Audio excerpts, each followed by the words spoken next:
I am Dr. Heather Moore, and tonight we are going to go over what happens when you have knee pain that comes and goes. So for runners, this is probably the biggest thing we treat, and this is, we have two types of knee pain that come and go. We have the pain that starts basically right when you start to run, and then about a mile in it stops, feels great, you're able to finish the run. And then we have the knee pain that comes on at mile 3, 6, 8, and doesn't seem to subside, or maybe it does subside. So we either have pain that comes on right at the beginning and then subsides, or pain that doesn't come on until the end and may or may not subside. Usually doesn't, and usually actually gives you problems going up and down stairs, but then you go out for another run and it feels great. So what's going on? Why is this happening? Do you need to stop running? Most people avoid dealing with it because they're training for something and they don't want to derail their training. They're afraid if they go to the doctor, that's the first thing they're gonna say is, you can't run anymore, and you've had your heart set on a long race or a half marathon, so it is not the case. So you don't have to stop running, that is first and foremost. However, you will have to stop running if you don't get it treated. So you can continue to run, you can continue to train the same way, but it is something that you should not ignore. It is something that you need to get treated. So what is it? It's not a structural problem. So generally speaking, that it is not a meniscus tear. There's nothing inherently wrong with your knee. So it's not something that is going to take surgery. A lot of people feel, and a lot of people are scared to go to the doctor because they're sure that this knee pain is going to be surgical, is going to need surgery. And it's so intense. Sometimes people can't even walk afterwards because it's just, this pain is so intense. So there's nothing that's going to fit this but surgery, but that's not the case. A lot of times with knee pain, it is a muscle imbalance. It is muscles that have gone awry and muscles that are not foam rolled or taken care of properly. So what happens is a lot of times as you run, you wind up with a weird gait. And what I mean, if somebody stood behind you on a treadmill, a lot of times knees would collapse, ankles would roll. Very few people, if you put them on the treadmill and do a gait analysis, have a perfect running form.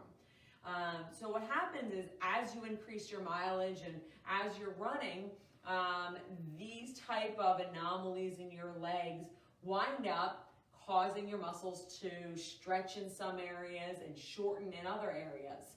So this is what creates knots or trigger points. And these knots make the muscle nice and short. So a very big player in knee pain is IT band. Now, people always Google IT band syndrome and they're like, oh, I don't have any pain on the side of the knee. I gotta tell you, I treat a ton of IT band syndrome and I very rarely have people come in and been like, oh, the pain's right here on the side of my knee. That's not the case. Generally, IT band syndrome has a lot of other issues going on too. So they're gonna feel pain in the front, in the back, underneath the kneecap. Lots of things go on. So, but the IT band is a big player in that knee pain. And when we talk about knee pain, I should say, it's knee pain that can be in the front, in the back, and the side. I'm talking about anything where you feel it in your knee. So what happens is this muscle, this IT band, winds up getting knots in it, winds up getting shorter and shorter and shorter. So as you don't roll that out or as you don't get that treated, what happens is it winds up changing more and more how you run. So you will not know you're doing this, but you'll be dropping your knee in or you'll be turning your foot a little more. Things you don't know you're doing. And that's the hard part, is because this is all done without you knowing it. Your body is very good at compensating. So as you change how your knee reacts, your knee winds up getting sore. But in reality, what's going on has nothing to do with your knee. It's generally hamstring, IT band, quad, gastroc, adductors, and hip flexor related. All right, so yes, there's a lot of things going wrong, and the sooner we're able to treat it, the better, and the quicker you're able to recover. We generally don't have to take anybody out of running. It's usually something you can continue to do, but it's not something you can leave untreated. And I tell you, I've heard this story 100 times.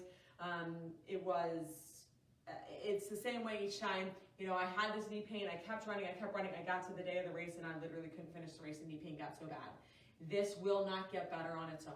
This 100% needs treatment. It needs to be foam rolled. It needs to be, the muscle imbalances need to be corrected. But it's not something you need to stop running for. It's not something that needs surgically corrected. It's not something that Advil fixes. If you're popping Advil because you have knee pain, you are doing yourself a great disservice. And this will eventually stop you from running and working out. There does come a point where the body is no longer able to compensate. And that may take months, it may take years.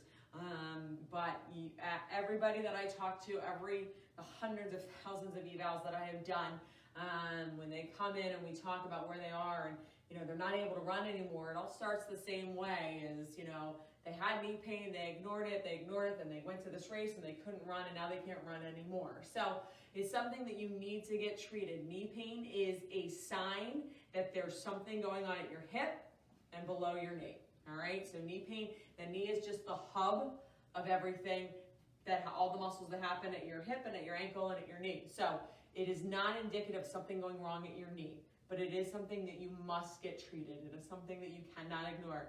There's strengthening exercises that need to be done, and there's hands-on techniques that we need to do to get those muscles back to be balanced out so you can run pain-free. But don't fret, you don't have to stop running. It's the number one reason runners don't get treated is because they're afraid someone's gonna tell them to back off their mileage or they can't run.